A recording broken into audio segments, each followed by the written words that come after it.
You guys have no idea how excited I am right now. We finally have a nitro vehicle here in the workshop. I don't know the last time I fired up a nitro vehicle. It has to have been at least 3 years ago, and this looks like it's going to be a lot of fun. This is the Nitro Tracker from Kyosho, and it has some super cool features on here, including reverse for a nitro vehicle. It's got a 2-speed transmission in here, and it just looks like it's going to be a lot of fun. Let's start off by talking about the body, and it's got some really, really cool graphics on here. Nice bright orange front to it, silver section in the center, and all this black stuff here kind of looks like maybe an interesting graphic. It's actually the Nitro Tracker logo just multiplied to look like a really cool graphic, and then black in the back just looks awesome overall. I like the bright yellow on the Nitro Tracker logo, and got a Kyosho logo up front. Pretty mean looking grill on this thing.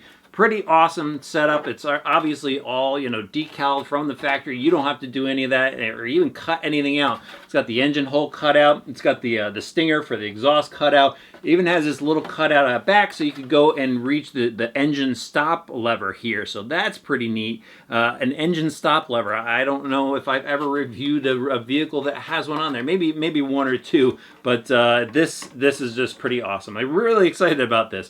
All right, so let's move on to the suspension talk. And this kind of looks a little bit parts bin from the Kyosho factory. Again, that's not a problem. That just means that hopefully parts availability is much easier. But we've got some large bore shocks on the front for a 10 scale vehicle. It is a composite body. It is threaded, and it does have aluminum collars for the spring preload, and then a metal cap with a composite mounting boss up top.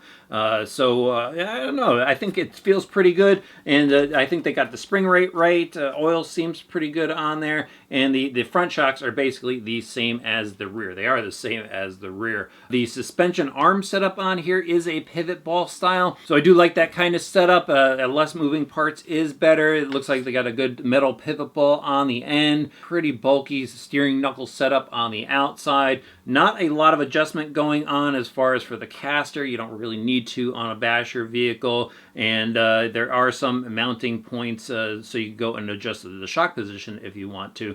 But the arms, they do feel pretty good. There's a little bit of flex to them. The way that's cross-braced, I think that looks like it's going to be a durable arm as far as where you're going to run this vehicle. And that's something I'm going to talk to you about of where you can run it based on what it looks like to me. I'll get to that in a minute, but I just want to keep going over the suspension stuff for now. The rear suspension pretty much mimics the front exactly, actually. It really cuts down on the number of parts that you're going to need, and instead of having steering links in the front, you just got these solid links in the rear to basically keep the rear steering knuckles in place so it doesn't turn. But beyond the arms, we got metal hinge pins, of course, plastic shock towers, front and rear, kind of a low shock tower, and these actually feel pretty strong. It's a different plastic than the arm. I could see it from the color of it. It's more of a really dark gray versus the black arms.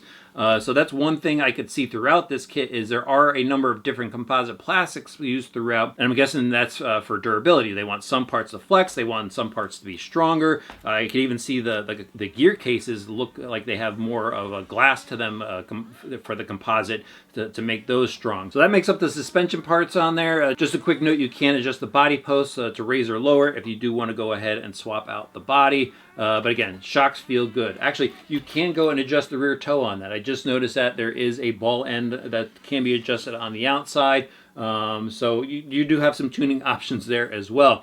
All right, let's move on to the drivetrain. And we've got dog bones throughout this entire kit. So the front is dog bones, center is dog bones, the rear are dog bones. There are gear differentials in the front and rear, and they are grease filled as well. It feels pretty light, so you may want to go and swap out the grease for some oil later on down the road after your first service on this. The gears on here are that compressed metal that Kyosho uses in a lot of their vehicles. So as long as you maintain it well, it typically works pretty well, but it can be a wear item later on down the road. So just be aware of that. Everything rides on ball bearings as it should in a vehicle like this. Now let's move on to this transmission. It's called the QRC transmission, quick reverse clutch. So it does have a 2-speed right here, and then it has a reversing mechanism right here. So if you want to go and back out of a crash or something like that, you can do it with a nitro nitro vehicle, and not a lot of nitro vehicles have that. I remember Kyosho developed this a long time ago. We used to talk about how it would make this clacking sound when you go and threw it in reverse, so I'm interested to see if it still does that or if they refined the design a little bit. But it's pretty interesting. Again, the way they have the linkages set up, it does have brake as well. There's a steel brake pad in there with fiber line brake pads, so that will slow the vehicle down. And again, you could throw it in reverse. And here's the reversing servo with the linkage mechanism on here. It is got a spring involved, so you don't overtax the linkages and stuff when you are throwing it into reverse. But I like this. I think it's just pretty cool that they integrated a 2-speed and a reverse into this 10-scale truck. So I think a lot of people are going to enjoy that. Let's move on to the chassis now. It's got a 2.5 millimeter thick chassis on here. Got these pretty tall beveled edges, so it does have a lot of strength to it. Very slight kick up on the front and very flat on the bottom. Everything's countersunk, of course. There is Phillips head hardware throughout the kit. Some people think Kyosho should be all hex hardware. And I've used Kyosho vehicles for so long that I actually have some good Phillips head screwdrivers that work really well with this. And they usually have a pretty good quality of hardware on their vehicles when using the Phillips head. So I'm not totally against it. I'm just used to it, but other people I would assume would have liked to have seen hex hardware on here. We've got this very short upper plate in the front for stiffening with the servo underneath, and I'll just go over to the steering really quick. Just a simple bell crank setup, and there isn't even a servo saver on there from what I could tell. Oh yes, there is. There is a spring-loaded servo saver on the servo side of things, and that will help damp any blows to the servo assembly.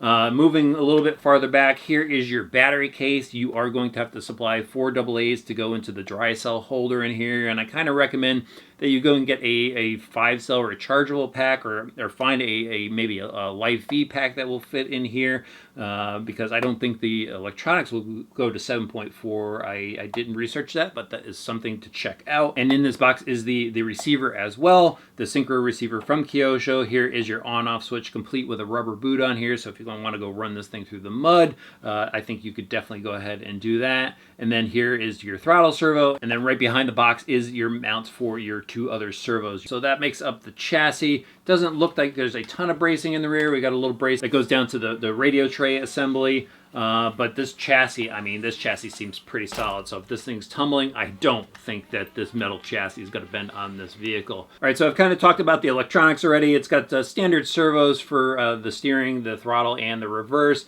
Now let's go on to the engine. This is the 15 SP 0.15 engine. It's got a pull start fitted to it, and your basic cast manifold and pipe setup here. It's a 2-piece pipe. We've got a rubber coupler to go between the manifold and the tune pipe. And this isn't a super high performance pipe, but it gets the job done. It'll definitely give you that growl from the engine that you want to hear, that brap sound at full throttle.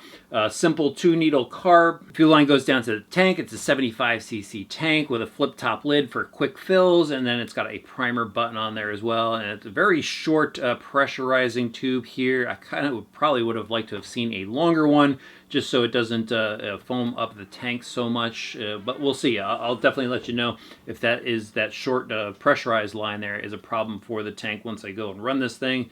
I mentioned the pull starter. The clutch in here, just a simple 2-shoe clutch. We've got a 2-speed bell on there. I'm guessing it's a steel flywheel because they have this lever here, and it's got a pivot ball on the end, actually, that you go, and when you push it, it basically stops the flywheel. It grabs the teeth on the flywheel and halts your engine, and that's how you go and stop it. Some people used to go ahead and they used to put their finger over the tune pipe, and your problem with that is, 1, you might burn your finger, but 2, it pressurizes the carburetor, stuffs more fuel into the engine, and that may be a problem when you go and start it. Not actually the best way to stop your engine. The best way is really to stop it from the flywheel, and again, you don't want to use your finger from that because it's spinning at such a high rate of speed. So this lever basically is a nice added addition to this vehicle.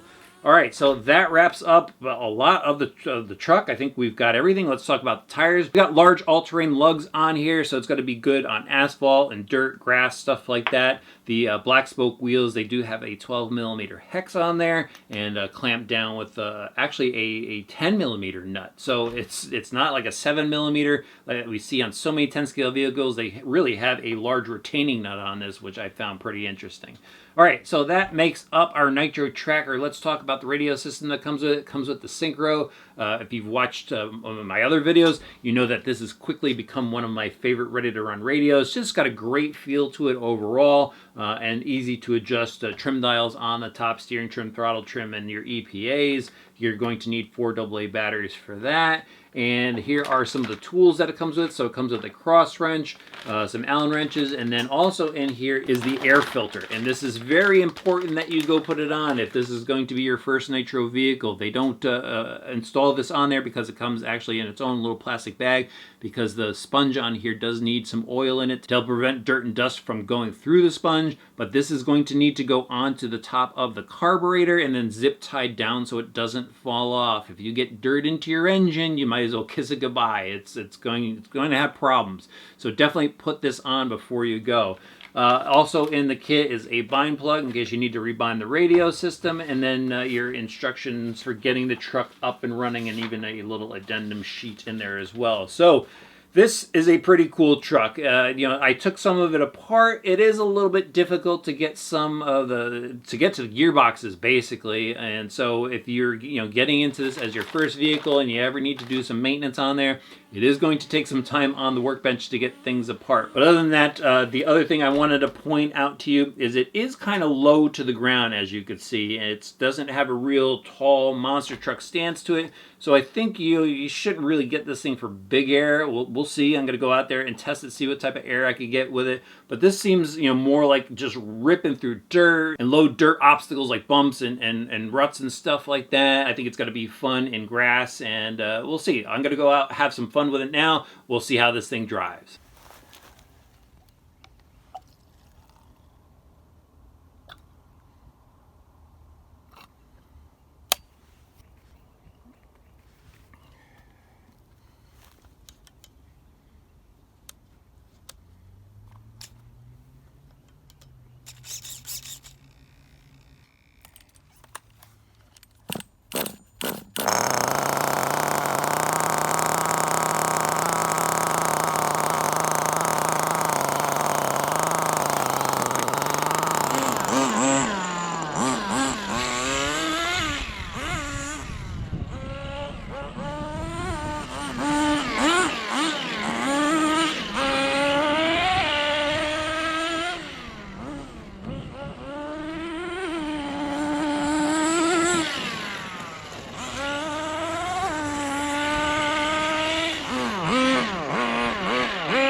I'm still getting a little hint of burnt oil off the exhaust here. What a great way to get back into nitro. It's been way too long since I fired up an engine, and the Nitro Tracker was just awesome to have fun with out at the BMX track. This truck fired right up within the third pull. There is a primer button on here, which actually sticks a little bit, guys, so just be careful with that. Make sure it pops back up. But once I primed it and got some fuel into the engine, it fired right up and just kept on running, actually. There was a little bit of tuning that I have to talk to you guys about, but first let's start off by talking about the power on this.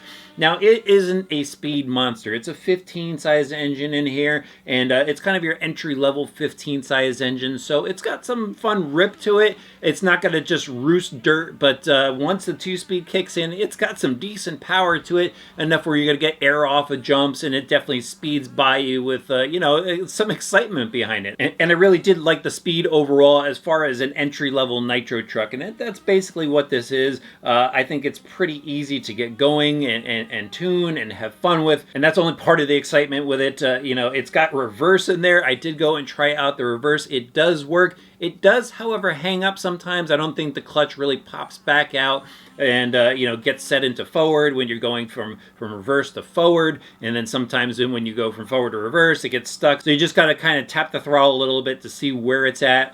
But throwing in reverse, it's really easy to do. There's a switch right by your thumb, and you push it up to go forward and down to go in reverse. And in the middle is neutral, which actually it comes from the factory set in neutral. So the first time I pulled the throttle, it didn't actually go anywhere. But as soon as you go and flip the switch and put it into forward, of course it does go forward or reverse, whichever you want to do depending on where the switch is. But the brakes work really well on here. I was surprised to see that, but the power is a lot of fun. You'll definitely have a great time tearing up your backyard or, you know, any type of dirt lot with this truck. Steering wise, it also steers pretty well. It steers within that lane of the BMX track, which is pretty respectable for a standard servo, and you know, out in big lots, it's totally fine. You just kind of rip on the throttle and turn, and you have some, you know, pretty wide turning radiuses. If you do let off the throttle, it will turn a bit tighter. But again, it's an entry-level type of setup. It's not a racing vehicle, so for what this vehicle is, the steering does pretty well. Suspension-wise, as I was talking about before,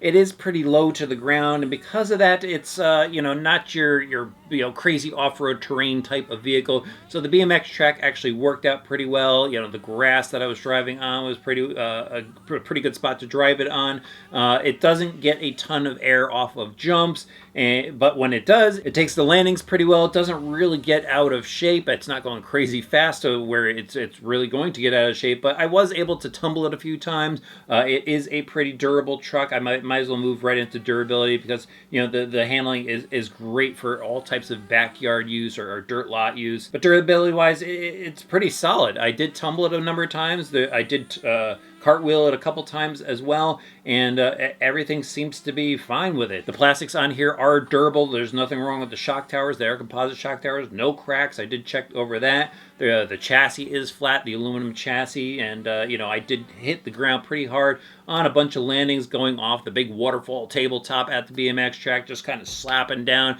and the slaps are pretty loud, but the chassis is fine. The only durability issue is the exhaust gasket. It blew out on me at some point, and so the side of the engine is covered in nitro fuel and oil and stuff like that, so I do got to go and clean that up and put a new gasket in there. But nothing else seems to be a problem. I did run a Lifey battery in there. I'm just not into those AA's, so I did throw a Lifey battery pack in to power the electronics, and maybe that was part of why the steering was respectable, is because it had the power it needed to steer well. In tuning-wise, it did need a little bit of tweaking. It fired right up. It idled fine. I actually ran a few tanks at a very low speed just to break in the engine, and then when I did start to really rip on the throttle, that's when the engine would die out on me. And after just kind of messing around with some things, I found that the high needle was actually about 3/4 of a turn too lean. So once I backed it out 3/4 of a turn, the engine ran fine. There's a lot of blue smoke coming out, and that's the way I like to run my basher engines. I like smoke coming out. If you don't see any smoke, that means you're running it too lean, and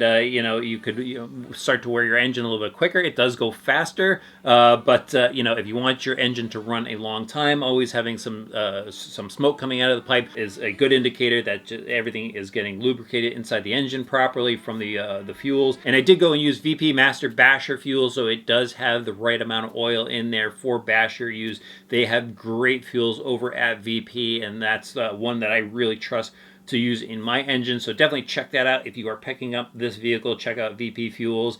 And I like it. It's a great truck. It's fun for nitro. If you've ever thought about trying nitro, I think this is really one that you should get in on. I like it. It's quick. It's fun. It's got reverse. It's got a 2-speed transmission. All the excitement is there on it. So again, the Nitro Tracker is a blast to drive. Kyosho did a great job with it. I think it's going to be a lot of fun for anybody that wants to get into an engine-powered vehicle.